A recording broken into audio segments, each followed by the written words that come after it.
Boa tarde a todos. Antes de nós darmos início à nossa reunião, nós gostaríamos de pedir aos companheiros com aparelho celular o favor de desligar, para que não haja nenhuma interferência durante a nossa reunião.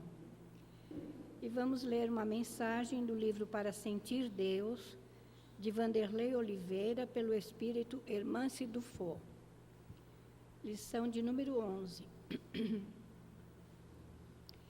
Pequeninos esforços no bem.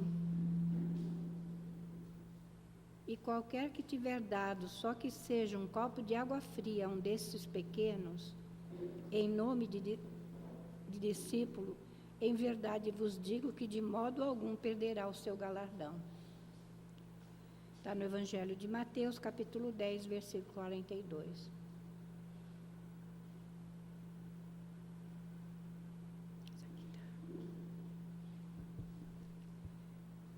De uma pequena semente pode nascer a árvore frondosa e verdejante. De um pequeno grão de milho, espigas abundantes saciarão a fome. De uma célula que se divide, surge a maternidade abençoada. O bem clama pelo somatório de pequenos esforços para que sua manifestação tome conta da humanidade. Em tempo algum desacredite de sua força superior nos lances difíceis da caminhada na vida. Hoje, a descrença pode bater às portas da vida mental, convidando ao desânimo e ao desequilíbrio perante as provas e testemunhos. Amanhã veremos que o suposto mal era, em verdade, a mão divina agindo na força das circunstâncias, poupando-nos mais de sabor e tormenta. O bem é uma energia incomparável, da qual todos podemos fazer uso em favor da paz e da harmonia, onde estivermos e como estivermos. Estar no bem significa escolher permanecer na luz interior, mesmo quando há invasão impiedosa da sombra inconsciente. Se não temos um holofote para dissipar as investidas sombrias de nosso íntimo, acendamos pelo menos um pequeno palito de fósforo.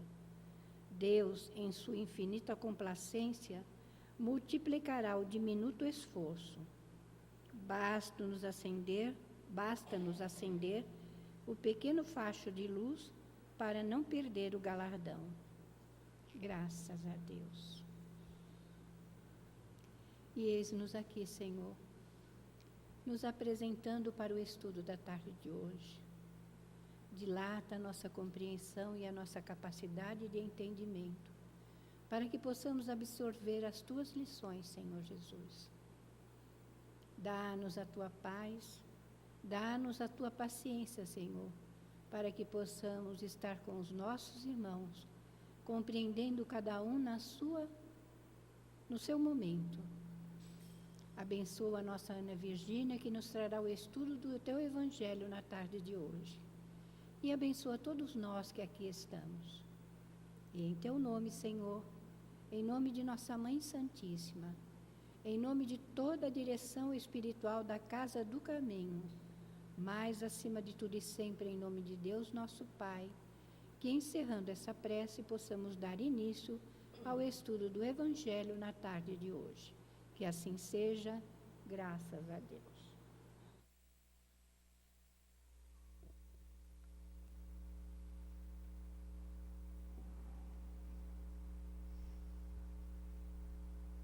Graças a Deus, boa tarde a todos. Mais uma vez aqui nós estamos agradecidos a Deus por essa oportunidade, né? De aqui estarmos reunidos, de estarmos aqui falando um pouquinho sobre as palavras de Jesus, né? Trazendo na tarde de hoje algum ensinamento, né? De toda essa trajetória de Jesus nas nossas vidas.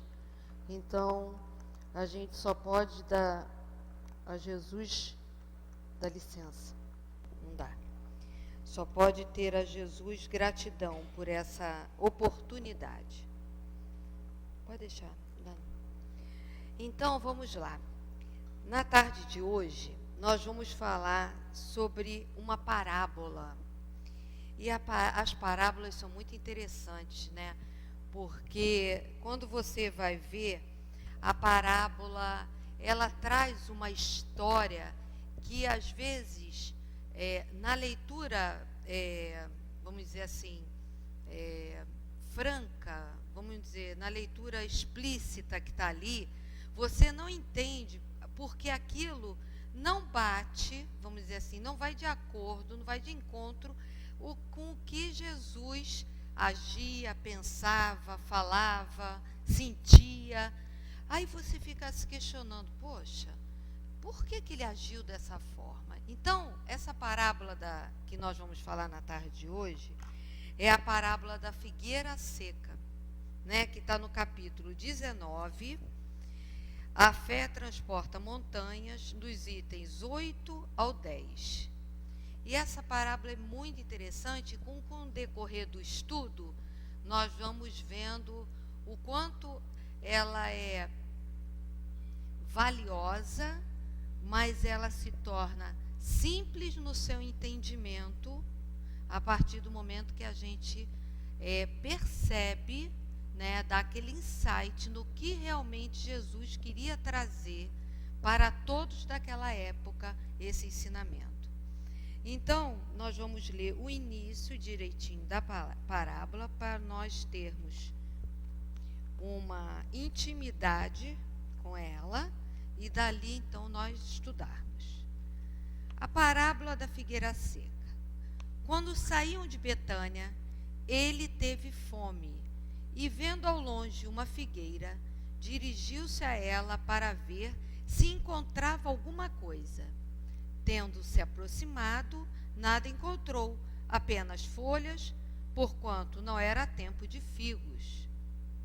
Então Jesus disse à figueira: que ninguém coma de ti nenhum fruto.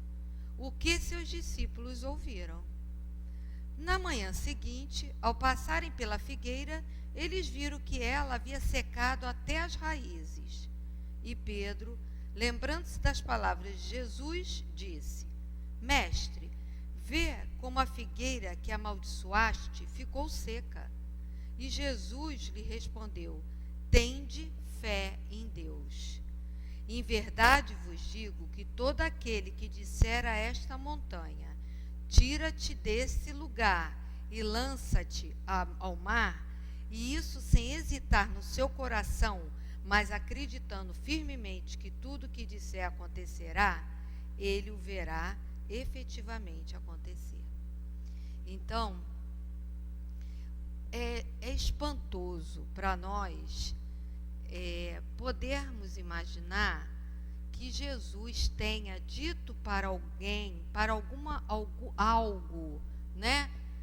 Uma palavra assim que vá amaldiçoar, como é a palavra usada nessa parábola, desculpa. Então, a gente não imagina. Jesus é amor. Jesus trouxe todo esse amor, todo o ensinamento de paz, de tudo de melhor para o crescimento da gente, do mundo de um modo geral. Então, por que ele usou dessas palavras com tanta firmeza e por que essa árvore secou dessa forma, não produzindo mais nada e realmente morrendo? Então, vamos lá. Vamos voltar um pouquinho à história do passado. Era comum na cultura que Jesus nasceu os profetas expressarem alguma mensagem através de simbolismos. Então, parábolas nada mais era do que ensinamentos através de simbolismos. Muitas das vezes, nós ensinamos aos nossos pequenos, né, às crianças, às vezes até ao adulto, para se tornar mais fácil o entendimento, uma orientação, um ensinamento através de cantiga, através de uma história infantil, através de uma lenda, através de qualquer coisa nesse sentido que vá fazer que aquela criatura alcance o que a gente está querendo que ela aprenda. Então, Jesus era assim mesmo com eles, naquele tempo. Ele falava da maneira qual eles pudessem entender o que ele estava querendo trazer. Uma vez, numa orientação aqui com o Dr. Herman, ele falou que nós tivéssemos muito cuidado ao dar uma palestra com as pessoas que ali estavam, não é? No momento nós estamos aqui. Quando ele falou, não falou só para mim, falou para um grupo de pessoas, né? No momento nós estamos aqui. Eu poderia estar num outro local, eu poderia estar numa escola, não é? Eu poderia estar fazendo essa parábola para criança, não é? Então, como é que eu ia me expressar se fosse para criança? Diferente da maneira que eu estou me expressando para vocês. Então, o Dr. Herman sempre nos orientou, eu sabia que isso ia acontecer, nos orientou que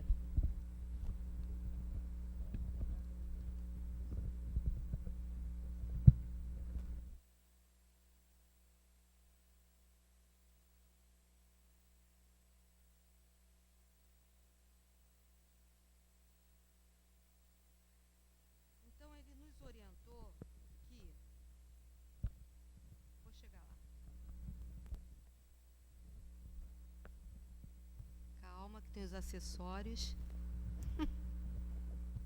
Senão não ia ser uma mulher, né? Peraí. Foi? Mais ou menos, né? Tá dando, né? Pronto, tá bom, tá bom. Então, ele nos orientou exatamente nisso. Então, aqui eu tenho que falar de um jeito, porque são vocês. Se eu for num local mais sofisticado, eu vou ter que falar com outras palavras mais, né? Diferentes, difíceis, assim por diante. Então, ali era Jesus, exatamente nesse significado, nessa mensagem que o Dr. Herman trouxe para nós uma vez. Então, que mensagem é essa trazida nessa parábola? Quando Jesus, ele entra em Jerusalém, ele era visto, né, todas as ações dele eram vistos como julgamento. Como assim julgamento? Vou explicar para vocês. Quando um professor entra numa sala de aula, ele tem para os outros que ali estão, uma pessoa diferente, acima do seu nível, né, de sabedoria, que vai trazer que vai levar para aquela turma um ensinamento que eles ainda não alcançaram no momento. Então, nós somos vistos, o aluno é visto, quando nós estamos sentados como vocês, como eu fico, quando alguém traz uma palestra para nós, que a gente, às vezes, a pessoa que está dando a palestra, ela vai olhar, o professor vai olhar para o outro, como se estivesse avaliando aquele outro. E o aluno, ele se sente exatamente dessa forma. Então, o povo, naquela época, se sentia exatamente dessa forma. Nós ainda não sabemos de nada e ele é o mestre. Então, ele está trazendo todas as informações que possa estar trazendo para nós de melhor.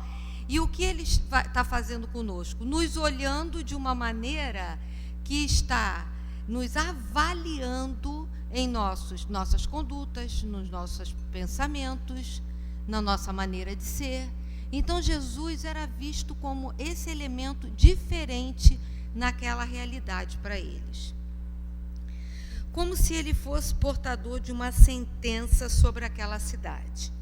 Logo após a passagem da figueira seca, né, ter ocorrido toda essa posição, Pedro ter se espantado e tudo, os fariseus questionam Jesus sobre sua atitude, mas por trás dessa atitude havia uma mensagem espiritual. mostrando que aquele povo tinha se afastado das premissas de amor e de outros bons sentimentos envolvidos daquela época. Jesus visava o ensinamento moral e alertas para a vida futura. Então vamos ver aqui.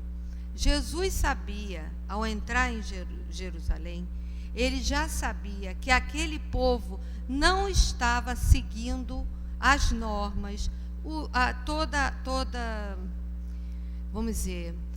a vontade, tudo aquilo que é trazido pelo Evangelho, tudo aquilo que é trazido para o bem, que já tinha sido ensinado, que eles já tinham conhecimento e eles não estavam aplicando. Eles não estavam aplicando a esse ensinamento moral, eles não estavam vendo o que seria melhor para a vida futura. É a mesma coisa quando você orienta um filho, você vai trazendo para ele, você tem que se comportar assim, assim, assim, assado. Por quê? Porque no futuro você vai ser visto assim, assim, assim. Você tem que fala para um aluno, você tem que estudar aqui assim, assim, assim. Para quê? Para que no futuro você possa colher sementes de todas essas horas que você perdeu de sono, ou outras coisas parecidas, para que você colha boas sementes e bons frutos dessas sementes que você cultivou. Então, era isso que Jesus tinha deixado. Ele tinha deixado as boas sementes. E a população não fez por onde colher os bons frutos. Então, Jesus já percebeu, como aqui eles vêm falando, né, ele traz com ele o julgamento, como estava a população naquela época, as circunstâncias que aquele povo estava vivendo. Então, Jesus procurou, era razoável que se esperasse uma conduta mais condizente com o que ele pregava, né? Tanto que Pedro chamou a atenção, né, no dia seguinte, em ver a situação que se encontrava aquela árvore. Mas, sabendo que aquilo ali era um simbolismo, né, nós vamos vendo que aquela árvore, ela também não trouxe frutos. E nós vamos ver mais adiante o motivo pelo qual ela não trouxe frutos. Kai Bar Schutel nos explica na leitura dele, que depois nós vamos ver, o porquê disso. Não que ela foi negligenciada, não que ela foi abandonada, porque isso existe, não é? A gente às vezes abandona, né, um nosso querido que a gente não quer orientar. Às vezes outras pessoas são abandonadas porque são invisíveis, não é? Eu não sou noveleira, não, mas quem está vendo aquela última, vinha falando agora no carro com a minha mãe, aquela série que está passando à noite, que eu não guardo o nome de série, que são os professores de uma escola. Segunda Chamada, isso aí, né?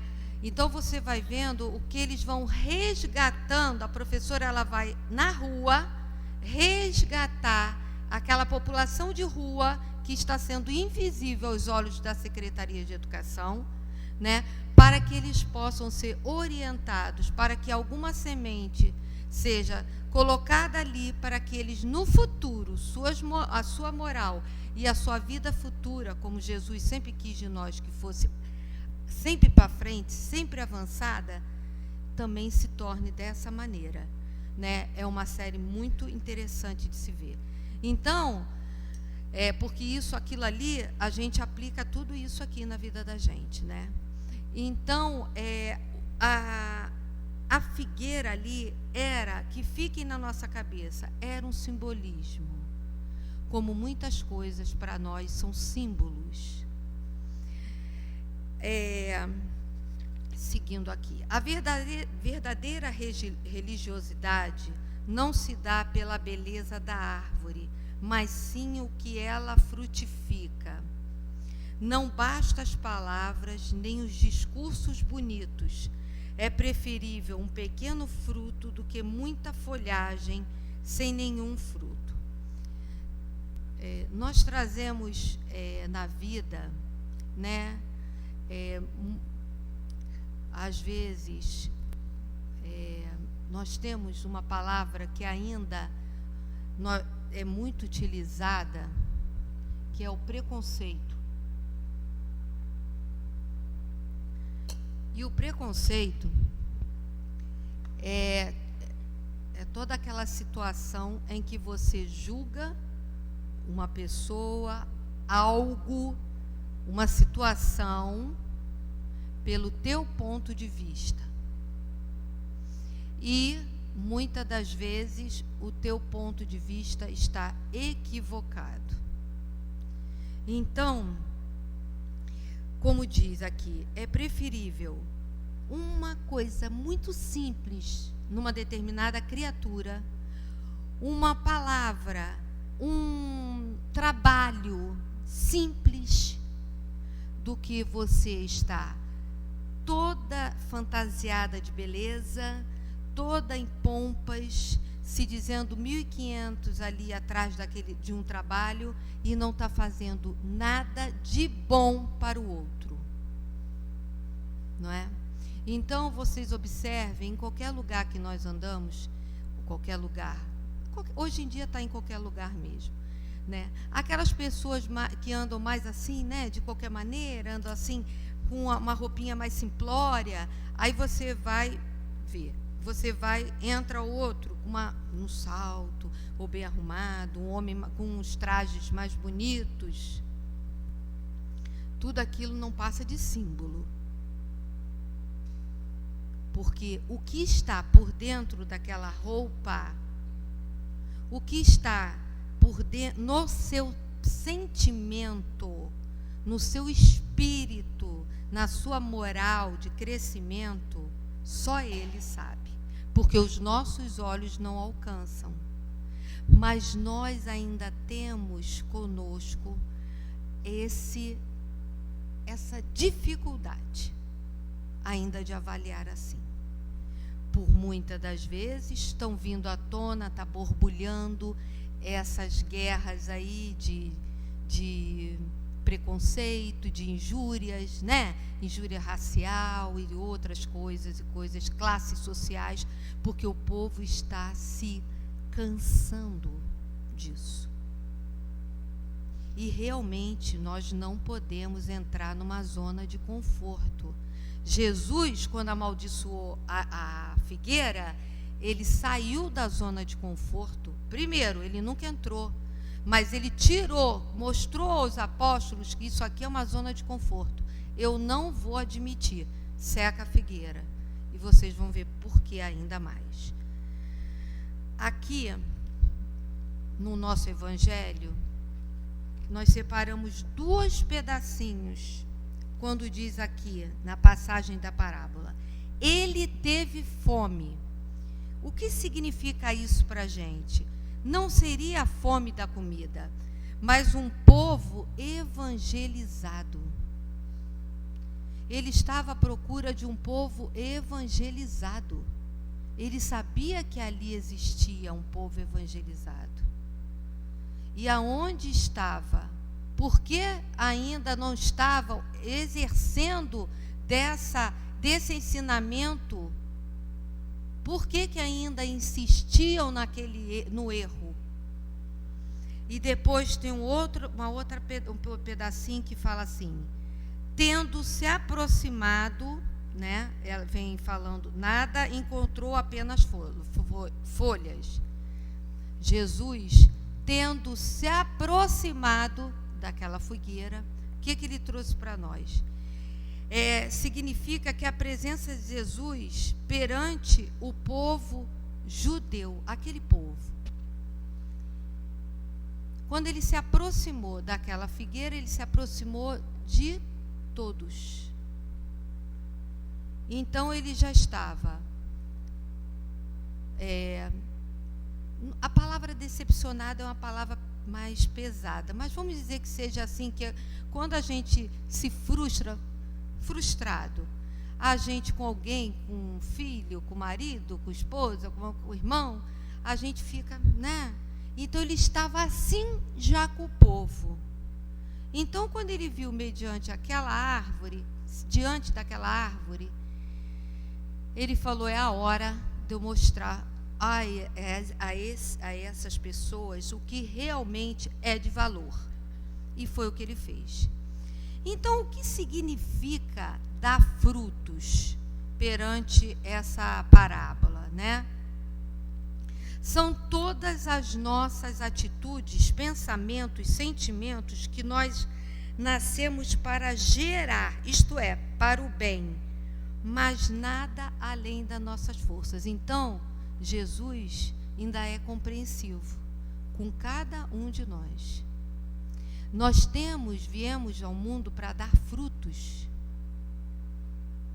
e não sermos uma figueira seca. Viemos ao mundo para dar frutos, mas cada um no seu tempo.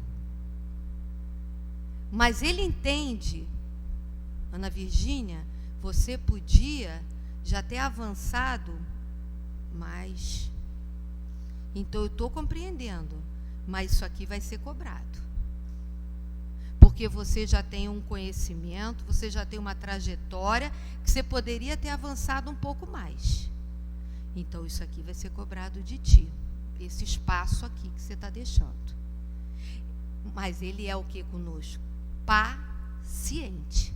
Mas chega uma hora que a dívida vem. Que a cobrança vai chegar. E uma cobrança do meu livre-arbítrio. Porque se eu sei, né, que eu preciso, eu sei que eu estou dentro de uma casa espírita, eu sei que eu estou aprendendo, eu estou em casa estudando para trazer algumas informações para vocês. Eu sei que o plano espiritual investe em todos nós aqui, trabalhadores, né, partícipes das palestras. Para quê? Uma casa aberta, como eu continuo enfatizando, ela nunca se fechou, nem na pandemia, que bastava a gente fazer ligação em pensamento que nós estávamos aqui dentro. Então, por que ainda vacilamos tanto em atender ao que nós somos chamados? Por que nós ainda insistimos a demorar em dar bons frutos? Era o que Jesus trazia.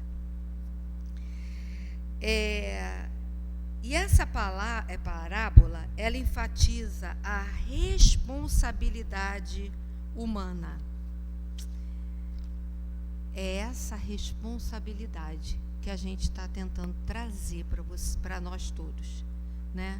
Qual é a minha responsabilidade diante dessa minha encarnação? Né? Ó, filho, faça isso, faça aquilo que é melhor para isso. Vá por esse caminho. Quantas vezes nós falamos assim, pegamos uma leitura, aí, como o dia se fez a leitura no começo, isso aqui cabia bem para fulano. Não, gente, cabia bem para mim mesmo. É para mim que cabe bem. Não é para o outro, não. É para mim, sou eu que estou precisando ouvir. Não minto para vocês. A minha irmã no Natal, foi no Natal não, Ana Virgínia, foi no aniversário. Ela me deu uma caixinha e todo dia tem um negocinho, sabe aqueles papagaiozinhos que pega assim lá no Nordeste, pega aqui, né, com biquinho, uma mensagem para você? Tem uma mensagenzinha dentro daquela latinha, não é uma caixinha, uma latinha. Me deu. Todo dia vou eu lá. Gente, é incrível. Todo dia. Aí eu deixo em cima da tampa e depois eu boto lá por baixo. No dia seguinte, pego outra. Sai exatamente o que eu preciso. Não é o que a minha irmã que me deu precisa. Sou eu que estou lendo aquilo ali. A gente tem mania de achar que o erro está naquele lá que está né, incomodando a gente, mas somos nós que estamos, muitas das vezes também, não correspondendo e incomodando o outro também. Então, Allan Kardec, ele traz que né, de acordo com essa parábola, simboliza todos aqueles que, tendo meios de ser úteis, não o são. Quantas coisas a gente pode fazer e a gente não faz pelo outro? Ah, mas eu não vou me expor na rua. Não, não precise fazer um trabalho fora da minha casa. Dentro da minha casa. A primeira célula, a gente aprende logo que chega na casa espírita. A primeira célula é a família. Então é ali. Dali a gente vai. E dentro dessa célula estou eu, porque se eu não me amar, eu não vou conseguir amar ninguém. Não vou conseguir amar ninguém. Então, eu tenho que descobrir o que é esse sentimento maior que faz a diferença na vida, que é o pensar no próximo, o evoluir, o querer o melhor, o querer produzir, o querer dar bons frutos. Não preciso de muitas folhagens, precisa da simplicidade. O que mais das vezes falta, segundo Kardec, é a verdadeira fé produtiva. Que fé produtiva é essa? Ah, mas eu tenho fé. Como eu produzo essa fé? A que ponto é a minha fé? Será que ela vem movida por um desprendimento de total dificuldade? Não, é fé mesmo, vai dar tudo certo. Tá tudo certo, não me desespero por nada. Ou quando a gente recebe uma notícia difícil, ou qualquer coisa parecida, não que a gente não se abale, nós temos sentimentos, mas a gente se desespera.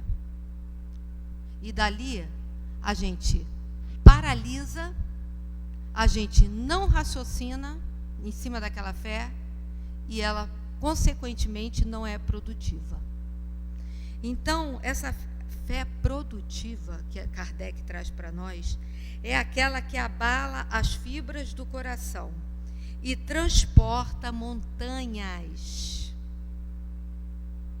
Abalar as fibras do coração é aquela fé que consegue transpor, sair de mim, do meu medo no momento, da minha fragilidade, e falar: eu sou uma filha de Deus, eu tenho Ele como Pai, e Ele sabe o que Ele está fazendo comigo. Essa é a fé produtiva. E é uma fé raciocinada. Então, são os passos que Jesus quer de nós. E quantas das vezes a gente se encontra entediado? Meu filho mais novo tem essa mania de dizer isso: estou entediado. Desde os 8 anos ele falava isso, né? Um termo mais, né, antigo. E ele fala: estou entediado. E é verdade mesmo, mas muitas das vezes a gente se sente entediado conosco mesmo, né? Mas esse entediado vai levar a gente aonde? A nada de bom. Aí a gente, estudando, pesquisando sobre essa fé produtiva, nós encontramos no livro Céu e Inferno um espírito entediado. Vamos ver o que aconteceu com esse espírito entediado. São muitas perguntas, mas eu não vou trazer todas elas não, só algumas para a gente ver que como é que a gente pode chegar ao plano espiritual se a gente não se esforçar para produzir frutos, né? Bons frutos, e esquecer um pouco as nossas folhagens. Esse espírito está no capítulo 7, tá? Espíritos endurecidos. Um espírito entediado. Esse espírito se apresenta espontaneamente ao médium e reclama preces. Quer dizer, foi numa mesa mediúnica e ele veio implorando por prece. A pergunta foi: o que vos levou a pedir preces? Ele respondeu: estou cansado de perambular sem objetivo.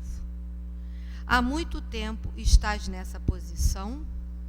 180 anos, mais ou menos, que fizeste sobre a terra nada de bom. Qual é a vossa posição entre os espíritos? Estou entre os entediados. Isso não forma uma categoria. Tudo forma categoria entre nós. Cada sensação encontra ou seus semelhantes ou seus simpáticos que se reúnem. Que pôde vos ocasionar o tédio que tanto lamentais? Ele respondeu: consequência da existência. O tédio é o filho da falta de obras, e eu não soube empregar os longos anos que passei sobre a terra, e a sua consequência se fez sentir no nosso mundo, no plano espiritual. A última pergunta que eu vou trazer: podeis dizer-me alguma coisa sobre a sua vida terrestre? O doutrinador, o médium, perguntou para ele. Ai de mim, bem pouca coisa, deves compreendê-lo.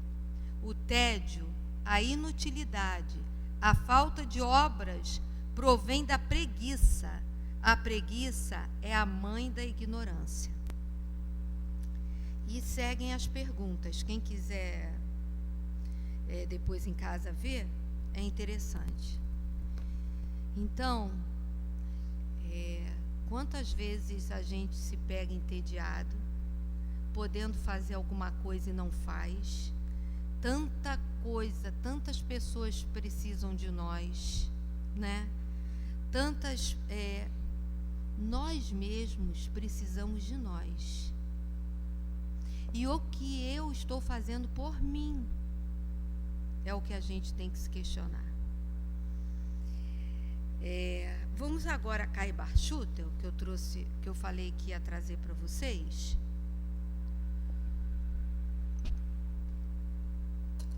Nesse livro, Parábolas e Ensinos de Jesus.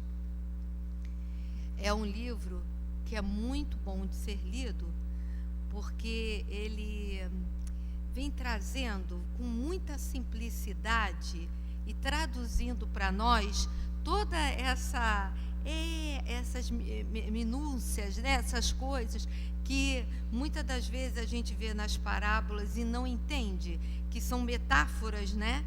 E a gente não entende, são símbolos, como a gente falou no início. E aqui vem desmembrando para nós isso, o que quer dizer.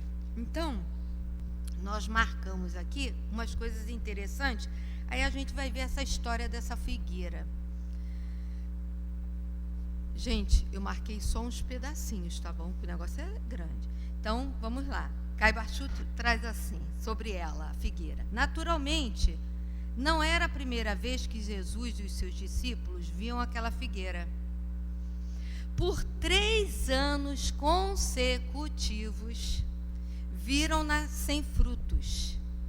E mesmo depois de estercada, ela permaneceu estéril. Então, nunca deixou-se de investir na produção daquela figueira. Não é? Quantos de nós, como, né, o plano espiritual investe na gente? E investe, e fala, e aconselha, e orienta. Se não é o plano espiritual, é um querido nosso, né? É a gente como mãe, né, com as nossas falhas e muitos erros ainda, senão a gente não estava aqui, mas a gente tenta orientar nossos filhos, a gente tenta mostrar aos nossos queridos, aos nossos desconhecidos, o que a gente já aprendeu como melhor, e não entra na cachola, não entra na cabecinha. Por que não entra? Porque ainda não estava no tempo. Só que aqui, ela já vinha, olha, sendo preparada investindo nela há muito tempo, e ela nada de produzir os frutos. A figueira aparentemente estaria bem situada, quer dizer, ela estava num local bom, com uma boa temperatura, né? Por que não dava frutos? Adubos não lhe faltaram, cuidados não lhe foram regateados. Por que seria que só lhe vinham tronco, galhos e folhas? Com certeza, aquele circuito onde ela se achava era improdutivo, e improdutivo de tal modo que nem os adubos lhe venciam a esterilidade. Ou então, a semente era xoxa, era de fundo estéril, tornando-se-lhe inúteis todos os cuidados. Seja como for, o ensino de Jesus é muito significativo por haver escolhido uma árvore a fim de melhor gravar no ânimo de seus discípulos a lição que lhes queria transmitir, bem assim as gerações que deveriam estudar nos evangelhos, a verdade que orienta e salva. Quantas vezes nos é dito, nos é despertado sobre a nossa verdade, a melhor verdade para nós, o melhor caminho para nós, e nós continuamos na nossa zona de conforto, porque aquilo ali vai exigir de mim isso, e eu não ainda estou com aquela disposição para enfrentar isso tudo. Mas eu estou sendo preparada, eu estou sendo bem tratada, eu estou sendo a preocupação de alguém ou de alguns. E por que eu não fazer por onde? Dar o melhor de mim. Então vimos que a lei de Deus, que rege na figueira a produção dos frutos, é a mesma que rege nos homens a produção das boas obras. Uma árvore sem frutos é uma árvore inútil, estéril, que não trabalha. Uma alma também sem virtudes é semelhante à figueira, na qual Jesus não encontra frutos. Há, portanto, frutos de árvores e frutos de almas. Frutos que alimentam corpos e frutos que alimentam espíritos. Todos são frutos indispensáveis à vida, tanto dos corpos quanto das almas. O espírito, o homem, a mulher e até as crianças, sem bons sentimentos, sem virtudes divinas, sem ações caritativas, generosas, celestiais, estejam, embora vestidos de seda, recamados de brilhantes, reluzentes de ouro, hão de forçosamente sofrer as mesmas consequências ocorridas à figueira, que, por não dar frutos, secou ao império da palavra de Jesus. Então, Caibar Schutel traz aqui para nós que nós somos, vamos repetir, iguaizinhos à figueira. Não só nós adultos, como aqui vem falando, as crianças. E muitas das vezes nós vemos a negação da criança em querer melhorar, que às vezes não é a negação, ela se apresenta se negando, verbalizando porque é uma criança, mas ali é o espírito daquela criança que muitas das vezes não quer evoluir. Tal é sábado de manhã para vir para a evangelização. Não acorda, não levanta, não quer botar aquela roupa, não vai, se bobear vem descalço, se isso é aquilo, não quero, não vou para casa do caminho, não gosto de lá. Aí vem que nem se penteia, mal lava o rosto, e quando consegue se colocar dentro do carro, é a vitória. ali é a vitória, porque tranca-se as portas e só vai sair aqui dentro. Graças a Deus. É isso aí, gente. Isso é com uma criança. E a gente? Aí a criança chega aqui, entra na casa, às vezes emburrada, fica chutando a grama ali embaixo, assim, à toa, emburrada, porque é para contrariar quem vem trazendo aquela criança, né? Para ver se desequilibra também quem traz a criança. Não faz um trabalho legal, né, para o plano espiritual. Aí você tem que se revestir de paciência, porque você já aprendeu, né, que tem que ter a paciência. Se revestir de todos os ensinamentos que você tem na casa, que o Evangelho traz para ti, e os outros livros, e fingir que não está vendo a rebeldia da criança, daquele espírito que não quer melhorar ainda. Por quê? Não sabemos. Histórias de outras vidas. Acha mais cômodo ficar ali mesmo? Não evoluiu, para que evoluir de novo? Nós acabamos de ler um espírito no plano espiritual relatando para um médium. Então, o que é aquela criança? Aí vai para a evangelização. Quando eu falo criança, falo jovem, né? Falo a nós mesmos, aquilo tudo. Vai para a evangelização. Aí já sai outra criança. Por quê? Sai uma criança diferente daquela que chegou na casa sem lavar rosto, mal se veste, isso e aquilo. Por que isso? Porque não quer crescer. Porque não quer a responsabilidade do que nós temos que provar a Deus para que viemos fazer nessa vida. Não quer. Fruto, deixa para depois. Deixa para depois. Aí a mãe, o pai, a tia, a avó, quando vê aquela situação toda dentro de casa, aí começa, né? Aquele alvoroço, não vou, corre para lá, corre para cá, não vou, não quero ir, a hora passando, a hora chegando, é hora de culto, não vai dar tempo do culto, é hora de fazer o trabalho, não vai dar tempo do trabalho. O que passa pela nossa cabeça? Olha, também não vou. É melhor ficar aqui, porque desse jeito não vai dar para fazer essa guerra.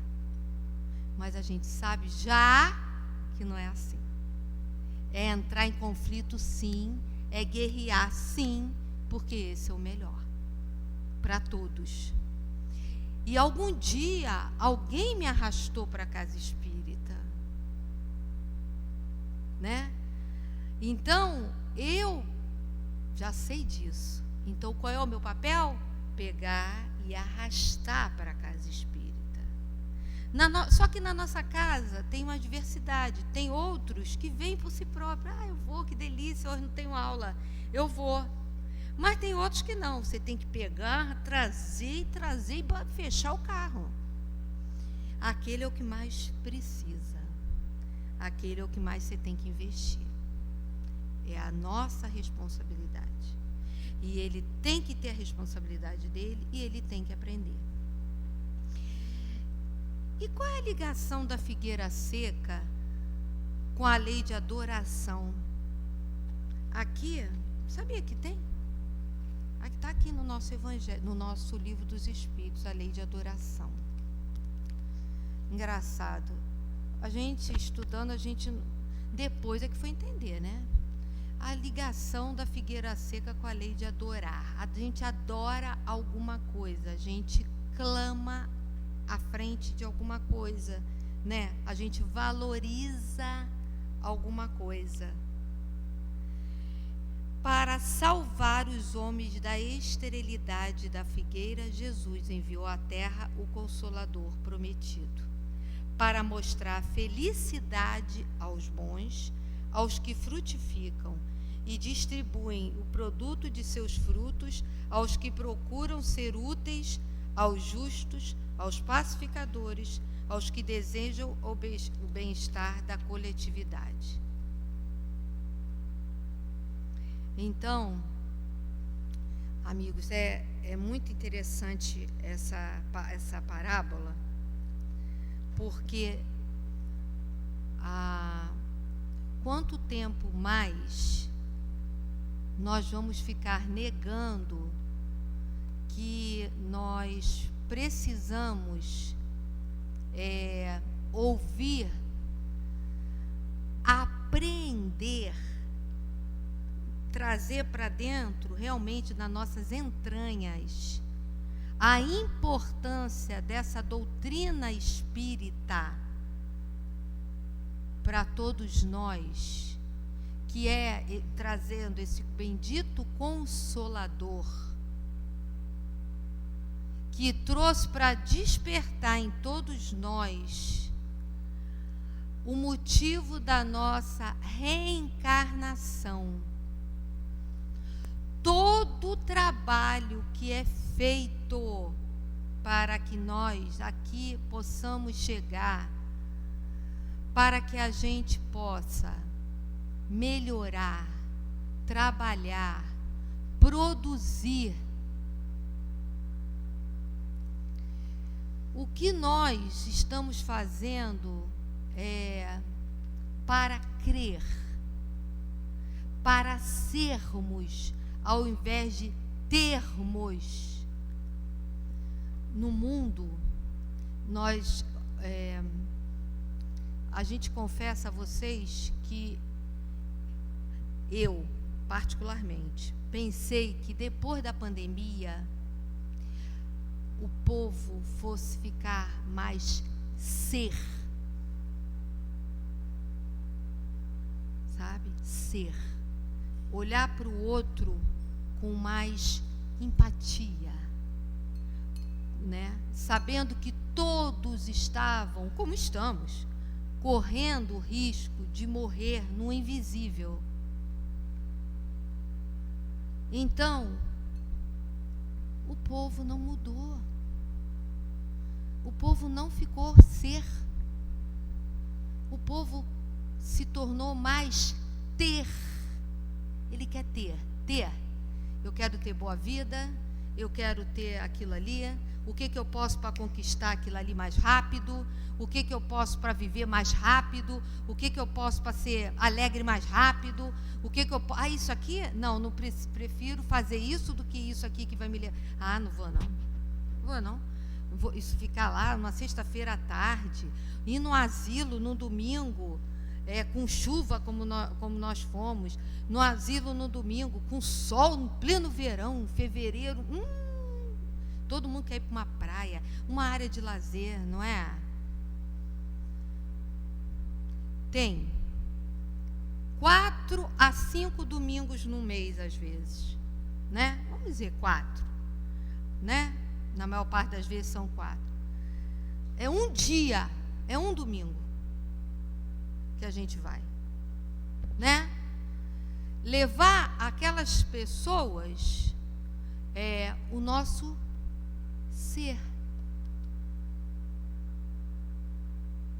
Mas as pessoas querem ter um lazer, querem ter uma vida boa, querem ter uma conquista fácil. Não é por aí. Essa figueira, ela teve tudo que ela precisava para dar fruto. Todo o cuidado e todo o amor. Não quis.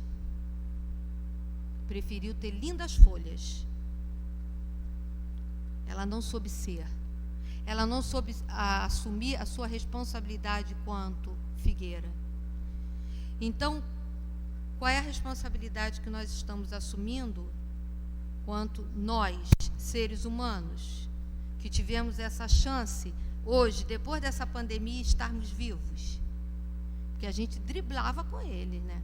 A gente não sabe com o vírus, a gente não sabe se a gente teve diante dele várias vezes e não fomos contaminados, ou fomos e a gente nem sabe, mas não sofremos grandes sequelas.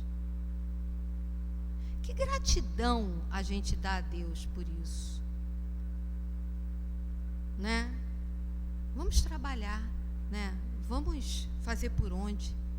Vamos levar conosco pessoas para o bem também. Não custa nada. A gente faz uma palavrinha. Vamos puxar o filho pela mão mesmo, porque ele não tem idade ainda para dizer que pode ou que não pode. Vamos embora. Você vai, porque tem que ir. Eu sou responsável por ele. Então, Jesus também é responsável por nós. Mas o que nós estamos fazendo? Não vamos decepcioná-lo mais, né? Quando eu falo para vocês, eu estou falando para mim, tá, gente? Não vamos decepcioná-lo mais. Vamos correr atrás do tempo perdido. Dá tempo para tudo. Então, a conclusão na tarde de hoje quer dizer que todos os sistemas, todas as doutrinas que nenhum bem traz para a humanidade houverem produzido, cairão reduzidos a nada. Quer dizer, todos os sistemas, todas as doutrinas que nenhum bem trazem para a humanidade houverem produzido, cairão reduzidos a nada. Então, como nós falamos aqui, nós estamos diante da nossa doutrina. Não vamos deixar que essa nossa doutrina caia por água abaixo.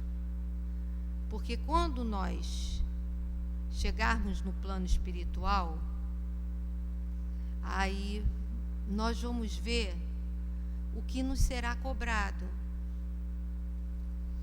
o que nos será exigido, o que nos será colocado, tudo debaixo de grande compreensão, sim. Mas a gente poderia ter feito. A gente foi descoberto, nós fomos vistos, nós fomos sacudidos. E por que a gente se acomodou? Por quê? Às vezes a gente se acomoda porque não sabe como é que vai ser a posição, a avaliação do outro. Ai, não vou falar nada não, porque sou espírita, né?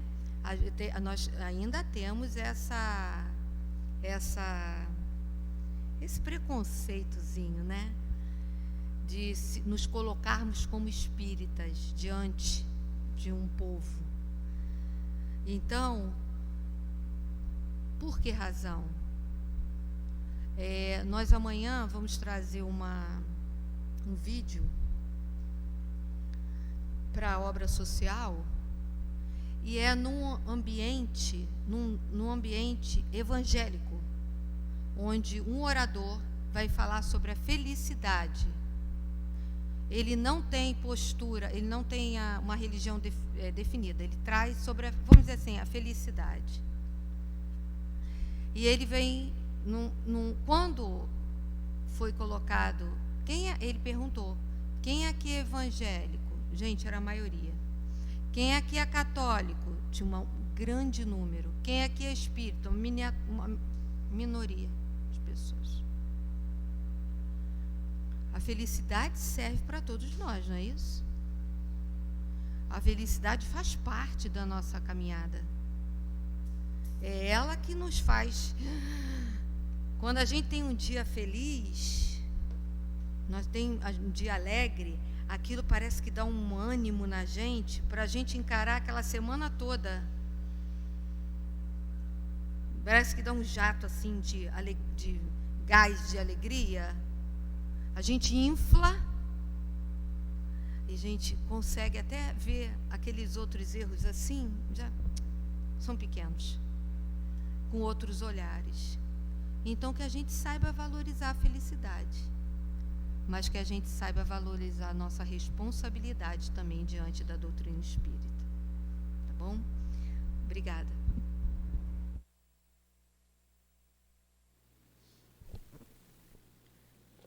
Vamos dar continuidade à leitura do livro Fonte Viva.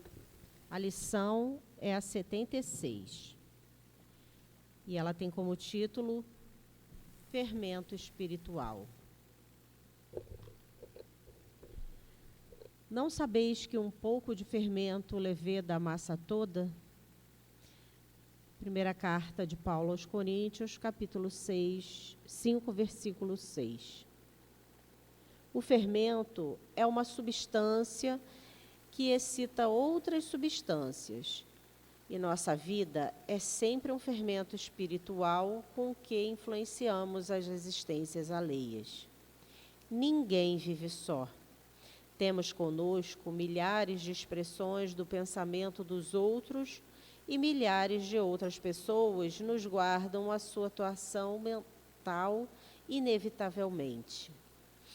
Os raios de nossa influência entrosam-se com as emissões de quantos nos conhecem direta ou indiretamente e pesam na balança para o bem, na balança do mundo para o bem ou para o mal.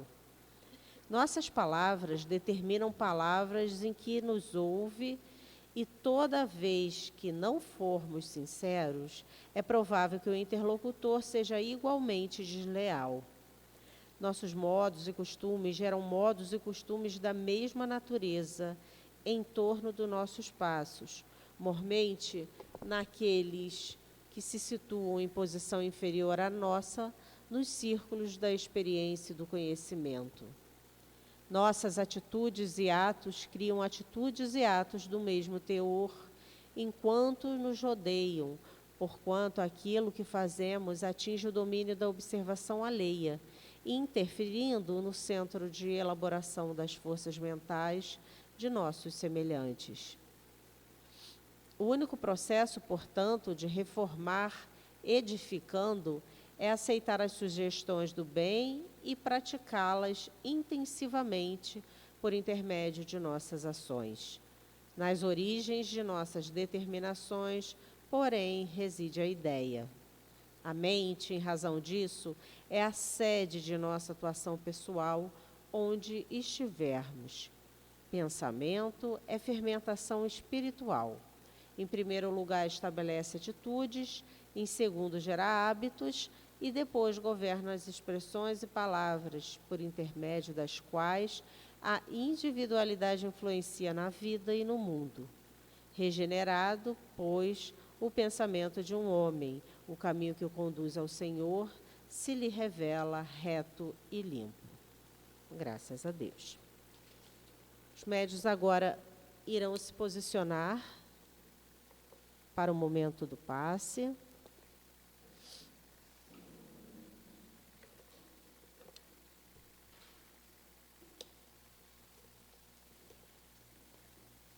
Deus, nosso Pai, Jesus, nosso divino médico, queridos amigos espirituais, rogamos as vossas bênçãos de amor, de paz, de equilíbrio e de cura para todos nós que aqui estamos. Que os bondosos amigos espirituais encontrem em nós as disposições para o bem. Que seja em teu nome, em nome dos bons espíritos e, acima de tudo, em nome de Deus, que possamos iniciar o passe.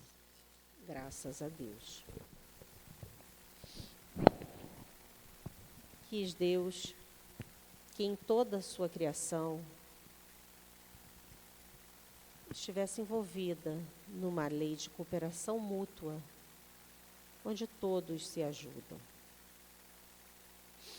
Todos contribuem uns com os outros para o seu autoaprendizado, para a sua evolução e sua transformação. Os mundos envolvidos com suas leis naturais garantem sua evolução. E assim também é com os homens que, convivendo entre si, garantem seu aprimoramento individual e coletivo, se de acordo com as leis de Deus. É muito importante entendermos nessa lição que Paulo utiliza o simbolismo que o fermento provoca, que é atuar como um agente transformador, fazendo uma alusão mais específica sobre a influência constante que nós recebemos e que nós emitimos para o meio através dos nossos pensamentos. O pensamento, como sabemos, é um atributo essencial do espírito e que, devido à sua importância, ele precisa ser trabalhado, precisa ser educado, se desejamos experimentar sentimentos de paz, de serenidade e de equilíbrio em nossas vidas. Então, essa lei de cooperação faz com que, da mesma maneira que experimentamos a influência das pessoas ou dos espíritos, também influenciamos os outros. E qual é a preocupação que devemos ter? Que nós temos que nos certificar que essas influências que recebemos sejam influências benéficas, que nos ajudem no nosso progresso espiritual, para que também possamos ajudar outros corações que também têm por objetivo o progresso espiritual. Nós podemos imaginar o pensamento como uma festa que pode abrigar, que pode receber muitos convidados, mas quem vai decidir, quem vai entrar, somos nós. Para isso, precisamos traçar os nossos ideais de vida, pois vai ser de acordo com esses ideais que a nossa vontade vai nos impulsionando para tomarmos caminhos que não nos façam chegar até eles. Com isso, nosso pensamento vai sendo influenciado por outros pensamentos, todos de acordo e fluindo para o mesmo objetivo, tanto para o bem quanto para o mal. Tudo o que nós realizamos passa primeiro pelo pensamento. Nós imaginamos, idealizamos e concretizamos de acordo com as circunstâncias. E somente um pensamento afinado com o amor de Deus alcança outros corações que também desejam o bem. Graças a Deus.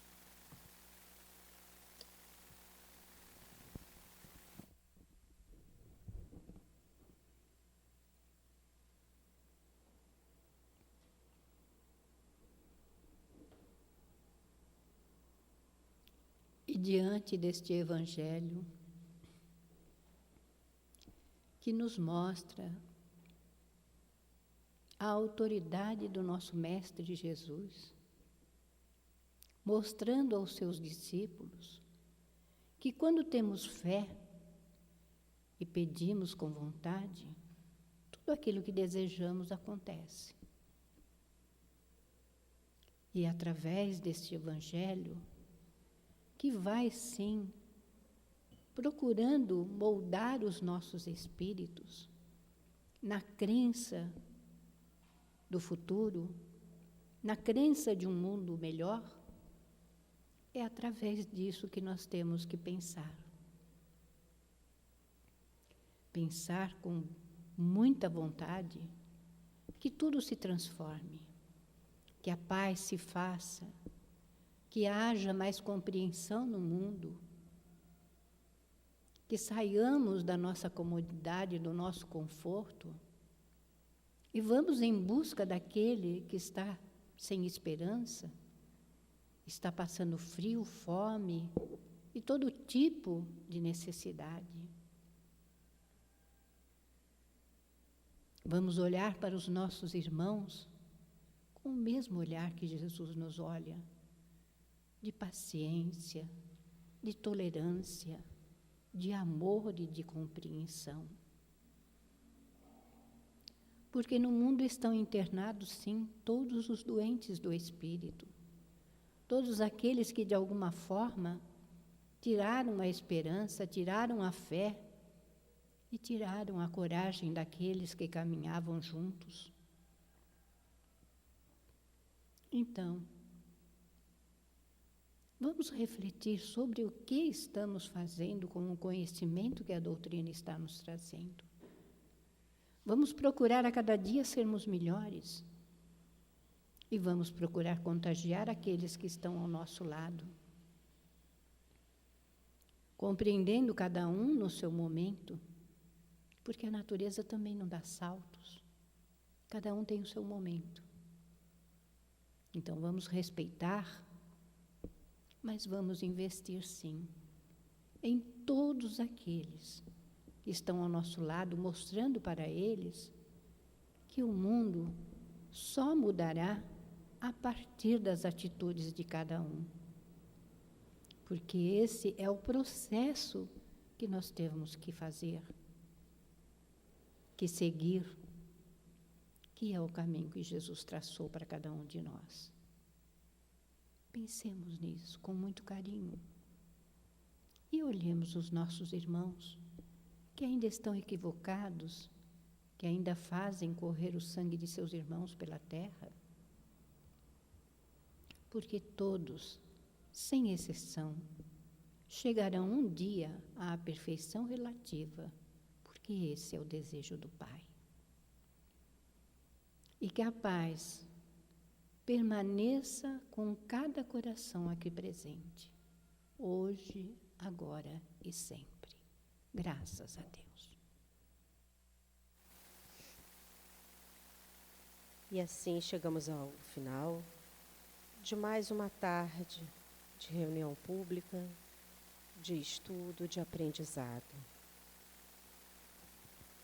Que possamos retornar aos nossos lares com a reflexão de tudo que foi trazido na tarde de hoje e que possamos, mais do que isso, pôr em prática, que não fique só no nosso pensamento, que possamos dividir com o outro tudo aquilo que todos nós necessitamos. E assim, Senhor Jesus, pedimos, abençoe essa casa querida, abençoe cada um de nós, e que possamos retornar aos nossos lares mais fortalecidos, mais confiantes e mais felizes. Que toda a direção espiritual da Casa do Caminho possa fortalecer a cada um de nós. E assim, em nome dessa direção espiritual, dos bondosos amigos espirituais, pedimos a permissão para encerrarmos a reunião da tarde de hoje. Que assim seja, graças a Deus.